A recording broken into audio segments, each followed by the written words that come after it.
ওই গরুর দাম 1.5 লাখ হইলে 4,20,000 কেমন হয়? ভাই আমার অপরাধ, আমি যে 4,20,000 কইলাম গরুটা আমার দিয়ে দেন, আমি লয়ে যাই। এই গরু আপনাকে দেওয়া যাবে না, আপনি যান হাটে অনেক গরু আছে ওগুলো দেখেন না। এই ভদ্রলোক চাইতেছে 4,20,000, আপনি দিতেছেন না কেন? 4,20,000 টাকা দিয়ে আপনি হাতির সমান গরু হবে। ইয়া মাংস পাবেন, এই মাংস দিয়ে আপনি গরুর পরিচয় না। আরে ভাই তাহলে কি দিয়ে হিসাব হইলে এটার দাম 4,20,000 টাকা? কারণ এটা বংশীয় মর্যাদা সম্পন্ন গরু। এই গরুর কয়েকশো বছরের একটা নবাবী সম্মান আছে। এই গরুর বাবা, দাদা, তার বাবার দাদা সবাই মনে করেন রাজা, বাদশাহ, নবাবদের পছন্দের তালিকায় ছিল, এখনো আছে। আর সবচেয়ে বড় কথা হইতেছে এই গরুর যে রানিং বাবা, সে দুবাইয়ের শেখের গোয়াল ঘরে আছে, 1 কোটি টাকা দিয়ে কিনে নিয়ে গেছে।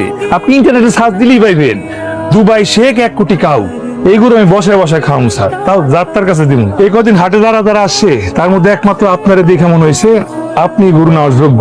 আপনার মধ্যে একটা নবাবী সম্মান আছে। কমাই দিলাম আরো 20,000, 4 লাখ দিন যা। ভাই আমি 4.5 লাখ দিব। এই দেখতেছেন না কথা কইতাছি, বাবার দোকান করেন, নিজের চেহারা না দিয়ে দেখছেন, জানবে বাগান। এই এটা কিনছি, আপনি এটা কিনছি। এই দড়ি ধর। আপনার টাকাটি গুনে দাও, আমি সেলফি তুলি।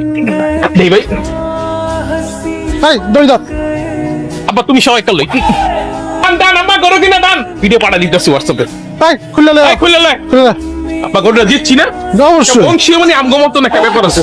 তাহলে এইটা একটা কাম করেছেন আপনারা যে 3 জন মানুষ একই সাইজে আমার সাথে নাটক করেছেন, গরিবের ঠকায় কি লাভ আছে ভাই? তোর গরুটা কি আমরা মাগনা লইছি?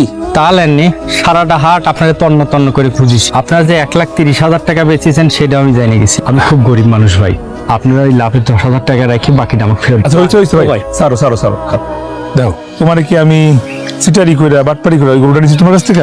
তোমার কাছ থেকে আমি কম দামে গরু কিনছি, আরেকজনের কাছে বেশি দামে বেচছি। এটা বলে ব্যবসা, বিজনেস হালাল। যাও কিনা রাস্তা মাপো, যাও। এই চল গো